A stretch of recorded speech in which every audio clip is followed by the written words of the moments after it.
દરબાર એક દાડું મૂડમાં આવી ગઈ.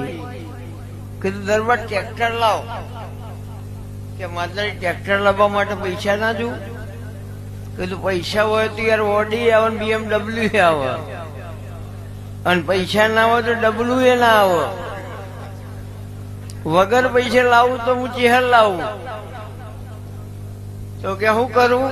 કીધું જૂનું ટ્રેક્ટર હોય એક્શન માલ દો, બાકીના હપ્તા હપ્તો એ કે ભરવાનું નહીં, હપ્તા મારે ભરવાના. હવે બુવાજી તો હકીકતમાં મજાક કરી હતી કે કોઈ કરતા નવું ટ્રેક્ટર લાવો તો જૂનામાંથી છૂટો. ઈરાદો આવ્યો જ હતો, પણ બનાવવાનું મારે ચહેર નતું. આ ભાઈએ તો હાચુકલું અપનાવી લીધું. હપ્તો એ કઈ ભર્યો જ ના. હું પેલા થોડા કોઈ આપડે યાર હગા હતા કે જવા દઈ. 4 હપ્તા ના ભર્યા, 4 હપ્તા ના ભર્યા. ગુરુવાર પલિયડ ભરતા આપડા.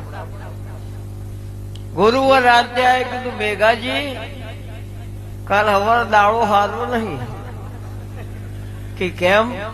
કીધું આપણું ટ્રેક્ટર ખેંચવા બા નહીં, હપ્તા નહીં ભરેલા? કે ના. એટલે મેં તો મજાક કરી હતી. હે હપ્તા તો ભરવા પડે. ભુવોજી ગાડી લાવતો ભરે કે આપણે ચહેરમાં કીધું નહીં ભરવાનું તો નહીં ભર્યા. હવે ચહેરમાં ચો જાય ગયો. કીધું સારું, કાલ સવારે ટ્રેક્ટર ખેંચવા વાળા આવું.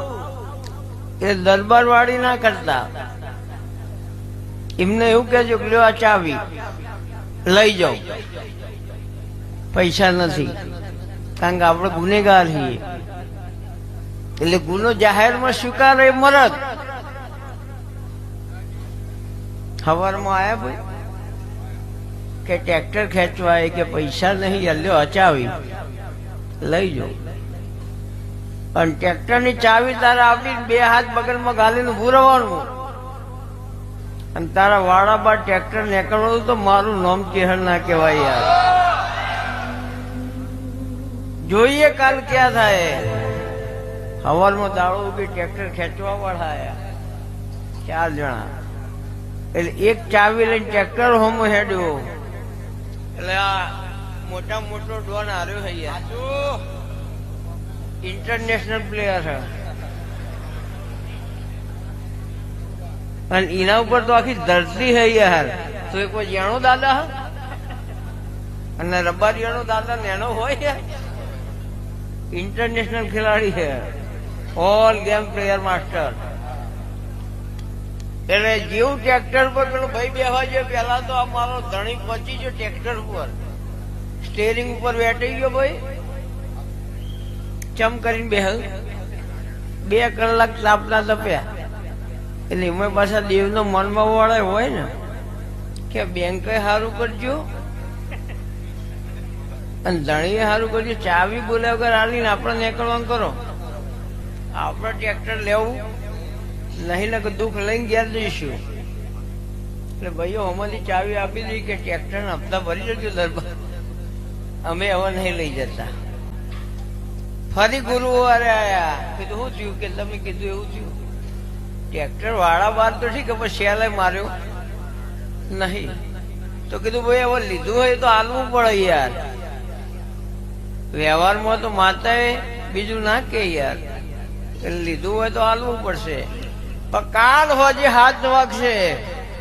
ગોમના ઝોપા જઈને તું બેસજે. ગોમના ગોદ્ર રામનું મંદિર છે, રામજી મંદિરે બેસજે. એ 3 માણસો આવશે. એ આવીને એવું કહે કે સરપંચ ને મળવું હો.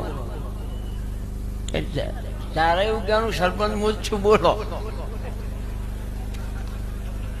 બીજું કોઈ કહેવાનું નહીં.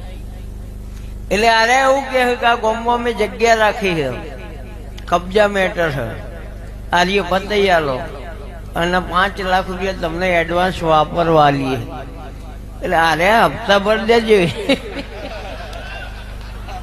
એટલે કે મારે ફેર તો સેટિંગ કરવો કરી બદલાવ્યું ભાઈ.